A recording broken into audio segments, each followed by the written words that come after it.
TTD ఈవోగా Muddada Ravichandra, Anil Singhal బదిలీ. జగన్మోహన్ రెడ్డి పరిపాలనలో దేవుని ప్రసాదం లడ్డూలో కల్తీని కలపడమే దీనికి కారణం. జగన్మోహన్ రెడ్డి పరిపాలనలో ఎంతమంది ఐఏఎస్లు, ఐపీఎస్లు, ప్రభుత్వ అధికారులు బలైపోయారో చూస్తున్నాం, స్పష్టంగా కనిపిస్తూనే ఉంది. వారిలో ఒకరు అనిల్ సింఘాల్. 2019కి ముందు అత్యంత నిజాయితీపరుడైన అధికారి, క్రమశిక్షణ కలిగిన అధికారి. జగన్మోహన్ రెడ్డి పరిపాలన మొదలుపెట్టిన తర్వాత నిజాయితీపరుడా, క్రమశిక్షణ పరుడా, మంచివాడా అనవసరం ఆయనకి. జగన్ రెడ్డి ధనదాహానికి ఎవరినైనా బలి చేస్తాడు, ఎంతటి వారినైనా ఆ బురదగుంట దింపేస్తాడు. గతంలో వైఎస్ రాజశేఖర రెడ్డి పరిపాలనలో కూడా ఎలానే ఐఏఎస్, ఐపీఎస్లు ఎంతమంది బలయ్యారో చూసాం. అదే పందం మళ్ళీ జగన్మోహన్ రెడ్డి కూడా తన స్వార్థం కోసం, తన కుటుంబ సభ్యులు నలుగురు రాజ వైభోగాలు అనుభవించడానికి ఎవరినైనా బలి చేస్తాడు జగన్ రెడ్డి. ఇంకా కొంతమంది అక్కడక్కడ అధికారులు ఉన్నారు, వాళ్ళు కళ్ళు తెరవకపోతే ఇలాగా బలి అయిపోతారు. కల్తీ లడ్డు వివాదంలో కూరుకున్న టీటీడీ ఈవో అనిల్ కుమార్ సింఘాల్ పై బదిలీ వేటు పడింది.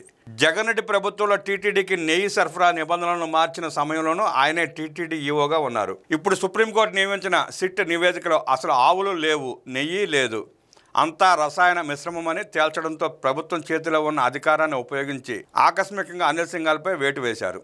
టీటీడీ నూతన ఈవోగా సమర్థుడైన డైనమిక్ ఐఏఎస్ అధికారి రవిచంద్ర ముద్దాడను పూర్తి అదనపు బాధ్యతలతో నియమించారు. ఆయన ప్రస్తుతం ముఖ్యమంత్రి కార్యాలయంలో ముఖ్య కార్యదర్శిగా ఉన్నారు.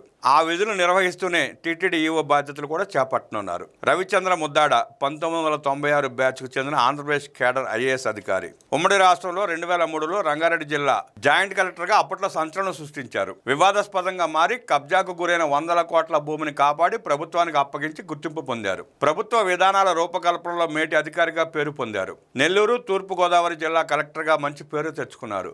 కోవిడ్ సమయంలో ఆరోగ్య శాఖ కార్యదర్శిగా ఆయన చేసిన సేవలు అసామాన్యం. ఎంతో సింపుల్గా డౌన్ టు ఎర్త్ ఉండే అధికారి. తనకు అప్పగించిన విధులను చిత్తశుద్ధితో నిర్వహించే సమర్థుడైన అధికారి. ఏ రాజకీయ పార్టీ ప్రభుత్వ అధికారంలో ఉన్నా వ్యక్తిగత పేరు కన్నా ప్రభుత్వానికి పేరు రావాలని నిజాయితీగా కష్టపడి పనిచేసే అత్యుత్తమ అధికారి రవిచంద్ర ముద్దాడ.